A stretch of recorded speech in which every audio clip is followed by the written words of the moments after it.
ખૂબ ખૂબ ધન્યવાદ. આજે ધૂમ નિમિત્તે રોમાપીરના મંદિરમાં રામાપીરના મંડળે સુંદર ભજન સત્સંગનો કાર્યક્રમ રાખ્યો. એટલે ખૂબ ખૂબ ધન્યવાદ એમને, અને ખૂબ પ્રગતિ જીવનમાં કરે એવું પરમાત્માને પ્રાર્થના કરું છું. વિશેષ રોમાપીરે પડચા 52 પૂર્યા હતા. 52 પરચા પૂર્યા હતા, પણ અત્યારે હાલે પરચા પૂરી રહ્યા છે. રોજે રોજ પરચા પૂરે છે, પણ આપણને ખબર નથી હોતી. તમામે તમામ કામ પરમાત્મા જ કરે છે. આપણું પરમાત્મા સિવાય કોઈની તાકાત નથી કે ઓગળી પણ ઊંચી કરી શકે. એ ધારે તો ઓગળી પણ ઊંચી કરવા ના દે. તમે વિચાર કરો, ભેરવા જેવાને પાવર આવ્યો તો ઉતારી દીધો તો, પેલા બાદશાહને પાવર આવ્યો તો ઉતારી દીધો તો. એટલે આપણે તો કેવળ આપણે તો કઠપુતળીઓ જેવા છે. આપણે એ હલાય, એ ચલાવે, એ હેડાડે, એ બોલાવે તો બોલી શકીએ, અને ના બોલવા દેવો હોય તો ના પણ બોલવા દે. આ શક્તિ પરમાત્માની છે. આપણને પરમાત્માએ સુંદર અવતાર આપ્યો, સુંદર દેહ આપ્યો. બધા પક્ષીઓના, જાનવરોના કરતા આપણો દેહ સારો છે. એટલે તમે રોમાપીરની જાત્રાએ જાજો, ભજન કરજો, ખેડતા જાજો. એની ના નથી, જાજો ખરા, પણ આ યુવાનો ભણજોય ખરા. ભણજો અને ખેતીમાં પ્રગતિ થાય એવું આ યુવાન વર્ગને એકલા મોબાઈલ ખોતર મત કરો. એકલા મોબાઈલમાં બધા જો કદાચ આપણે એમાં ફસાઈ રહ્યા ને, બધા આ તો મોબાઈલમાંથી ઘણાના ઝઘડા પણ થાય છે, ઘણાના હગો પણ તૂટ્યા છે. એટલે મોબાઈલમાં ઘણું બધું સારું લેવા જેવું છે. મહાભારત છે, રામાયણ છે, સંતોનો તમારે જે સત્સંગ જોતો હોય એ છે, એવું લેજો. અને એમાં આપણે સારી ઘર કઈ રીતના સારું ચાલે, કુટુંબમાં કઈ રીતના સારી રીતે આપણા છોકરા શિક્ષિત હોય, આપણા છોકરાને સંસ્કારો, બાળકોને સંસ્કારો મળે એવું પણ એમાં છે. તો અત્યારથી જો કદાચ આપણે પગલું ભરશે તો આપણે હજુ સુધી એટલા બધા ભણ્યા નથી. પ્રગતિ તો આવી છે, સુધારો થયો છે, પણ હજુ જોવે એટલો થયો નથી. એટલે આ બાબતમાં મહેનત કરજો અને હેડતા જાજો, બધું કરજો, પણ આર્યું કરજો ને કરજો. અને ભક્તિ કરવી હોય તો ભક્તિ કરો, તો અરજી અગમ ભેદ જાણો. અગમ ભેદ જાણવાની વાત કરી કે જો ભક્તિ કરવી હોય તો અગમ ભેદ જાણો. હવે અગમ ભેદ શું છે? કે જેની આપણને ગમ નથી એને કીધું અગમ ભેદ. કોઈ વસ્તુ ગુપ્ત પડેલી હોય અને એની આપણને ખબર ના હોય, આપણા કોઈને ગોમમાં ખબર હોય કે ઘરવાળાને ખબર હોય, તો એને આપણે પૂછવું પડે કે આ વસ્તુ કઈ જગ્યાએ પડી છે. કારણ કે આપણને અગમ છે, આપણને એની ગમ નથી. તો એમ આ આત્મા આપણા પાસે છે, સતોય અગમ છે, આપણને એની ખબર પડતી નથી. એટલે જેને ખબર નથી પડતી એ ભેદ જે જોણે એને અગમ ભેદ જોણ્યો કહેવાય. અને અગમ ભેદ જોણી જાય તો રોમાપીર બધી જગ્યાએ રોમાપીર છે જ. અત્યારે હાલે તમે જુઓ તો એ નામની કમાણી એટલી મોટી કરી છે એમણે કે રસ્તામાં તમે જોઈ જુઓ, અહીંયા તમે જો એમના નોમથી ખાલી જો, બીજી વાત નહીં, એના નોમથી જો તો તમને કેળા મળે, સફરજન મળે, ગોળીઓ મળે, ગરમ પાણી મળે, ખીચડી ખાવી હોય તો ખીચડી મળે, મેઠી ખાવી હોય તો મેઠી મળે, ખાટલા ભૂલવું હોય તો ખાટલા મળે. હે, તમે જો બીમાર થઈ જાય તો દવા મળે. અને પેલા હવે ગુટકાય ચાલુ છે, હવે ગુટકાય મળવા માંડ્યા છે. હેરોઈન ના લેતા, ઘણા અફેણે મળે છે, પણ હેરોઈન લેતા ને. રોમાપીર જે હારી વસ્તુ આલી છે ને એ લેજો. વિચાર કરો કે ખાલી રોમાપીરના નોમથી આપણા જો જસ રોમાપીરને અહીંયા નોમથી જશે તો આટલી બધી આપણને સેવા મળે.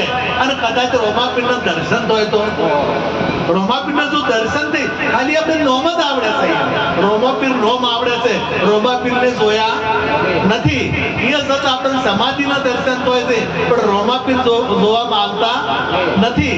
આપણે ત્યાં જશે આ તો બજારો જોવો છે, આપણે બધી દુકાનો જોવો છે, પણ રોમોપીર દેખાતા નથી.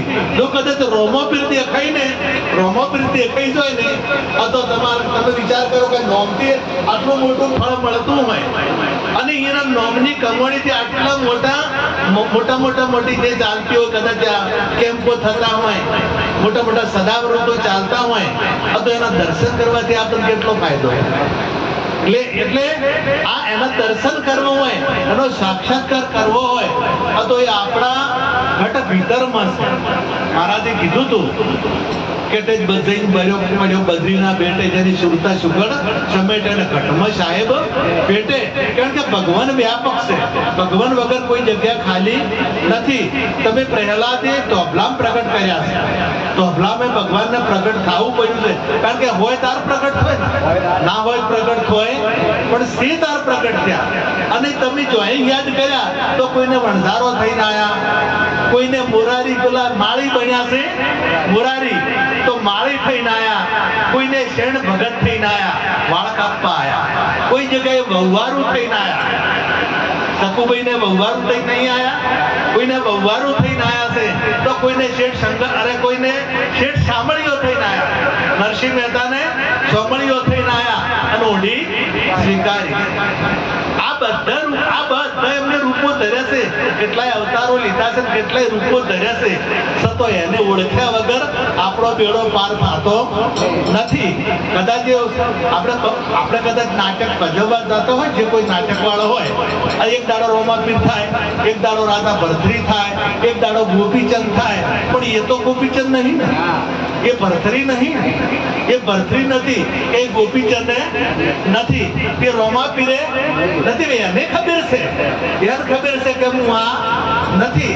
એટલે આપણે જગતની અંદર પાત્ર પહેરે છે, જે કોઈ પાત્ર પહેરે, પણ તમે પાત્ર વાળા તમે નથી. તમે કોક જુદા છો, તમે જે છો એક જુદા છો ને, તમે પરમાત્માનો અંશ છો, બીજા નથી.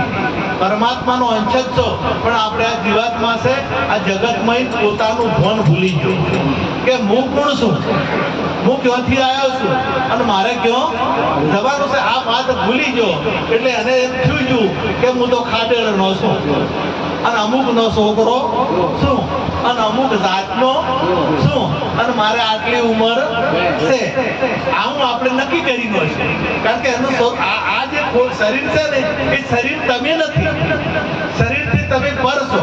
જેમ આ ગોળો થાય છે ને, એ ગોળાથી વીજળી અલગ છે. ગોળો ફૂટી જાય ને કદાચ તો વીજળી ના ફૂટે, વીજળી કોઈ થાય ના. આ ગોળો એનાથી થાય છે, ગોળા વગર પ્રકાશ ના થાય. ગોળો જોવે અને વીજળી જોવે, પણ ગોળો એ વીજળી કદાચ ગોળો ફૂટી જાય તો વાયર કપાઈ જાય તો વીજળી થાય. એમ આ શરીર પડી જાય તો તમને કોઈ નહીં થાય. મેં પૂછ કે તમે એનાથી નોખા છો. એટલે રોમાપીર જે છે એ શરીર ભલે નથી, પણ એ તો છે ને છે. પરંતુ આપણને જે પહેરાઈ ગયું છે ને, એ છૂટતું નથી. બધે છે, કોઈ જગ્યા ખાલી રોમાપીર જો કદાચ રોમાપીર નો સાક્ષાત્કાર થઈ જાય ને, તો દરેકમાં તમે રોમાપીર દેખાય. તમારામાં દેખાય, તમારા ઝાડમાં દેખાય, પાડમાં દેખાય, પશુમાં દેખાય અને મોણામાં રોમાપીર દેખાય. કારણ કે ગીતા એનો પુરાવો આલે છે કે સર્વભૂત સ્થાનમ સર્વભૂતાની જા, બધા ભૂતોમાં એ વસેલો છે. પરંતુ આપણે દ્રષ્ટિ પણ એ માટે આપણે મહત્વની વસ્તુ અભિમાન છોડવું પડે. પેલો કલાલના ઘરમાં એક ઉંદર કહી ગયો, ઉંદર. અને કલાલના ઘરમાં શું હોય? દારૂ. પેલા કોઈ ઠાકોરો દારૂ ના પાડતા, પેલો કોઈ બીજી સમાજ કોઈ દારૂ પાડતો, અને જો દારૂ પાડે ને બેસે તેને કલાલ કહેવાય અને એને સમાજ બહાર રાખવામાં આવે. એટલે કલાલ જ પાડતા એ ટાઈમે. એક સમય એવો હતો. પણ અત્યારે તો બધા હવે તો કોઈ બોકણે ચાલુ થઈ ગયા છે. હા, હવે બધા એ કલાલ જે પાડે એ કલાલ.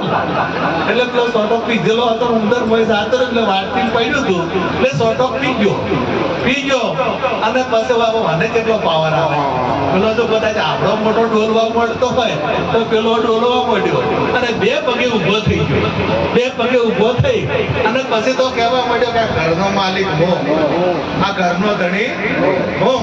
અને પછી હેડે કે ગોમનો ધણી હું, અને પછી કે આ કિલ્લાનો ધણી હું. અને પછી તો કે મારા સિવાય બીજું કોઈ છે જ નહીં, પણ પહોંચી ગયા. અને તારા જીવે અમારી ધણી થઈ ગયો છે ને, તો આમાં આવ્યો અને કે આ મને ધણી હું, પણ આ તો કાયા દાગીનો દીના નાથનો તને વાપરવા મળ્યો દાડા ચાર. કાયા દાગીનો દીના આ તાર ભાડાનું મકાન રે, આ ભાડાનું મકાન છે એ થોડાક દાડા પૂરતું મળ્યું છે. અને એમાં રહી આપણને કદાચ કોઈ સાધન મળ્યું હોય તો સાધનમાં બેસી અને જે જગ્યાએ પોકવાનું છે એ જગ્યાએ ટાઈમ ફેર પોકી જાવ, એનું નામ સાધનનો ઉપયોગ કર્યો કહેવાય. પણ જોઈ તો ખાડમ નોખતા જ તો એ પોકતા પોકતા પડી જાય કે ના પડી જાય. કોઈ પણ સાધન આપણને મળ્યું, એમ આ એક પણ સાધન મળ્યું છે અને એ સાધન પરમાત્મા સુધી પહોંચવા મળ્યું. પરમાત્મા સુધી પહોંચવા મળ્યું છે અને પરમાત્મા સુધી ના પહોંચાય અને વસમાં આપણે કદાચ બીજું બધું સારું કરી નાખો તો એક દાડો તો પડવાનું છે. અને જો પહોંચવાનું છે એ રહી જાય, પછી ગાડી ભાડે કરીને પાટણ જવું છે અને વસમાં ખાડા બંધો કદાચ નોકી છે તો પાટણ પહોંચવાનું રહી જાય.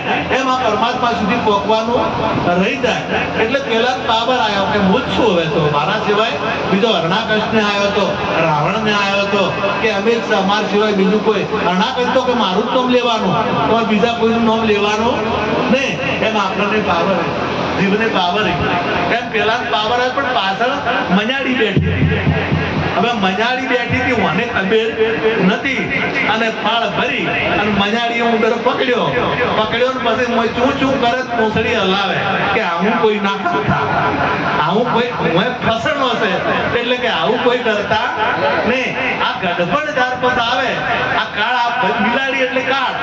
કાળ દરેકની પાછળ બેઠો છે એક દાડો પકડશે તે દાડે પછી યાદ આવશે કે મેં આ ના કર્યું હોત તો, મેં આ ના કર્યું હોત તો સારું. આ બધા કહેતા હતા પરમાત્માનું નામ લીધું હોત સારું, ભગવાનને યાદ કર્યા હોત તો સારું, આત્માની ઓળખાણ કરી હોત તો સારું. હવે બે ચાર લીટી ગૌ અમારે કાળું ભાઈ કીધું શું કે ઓયલ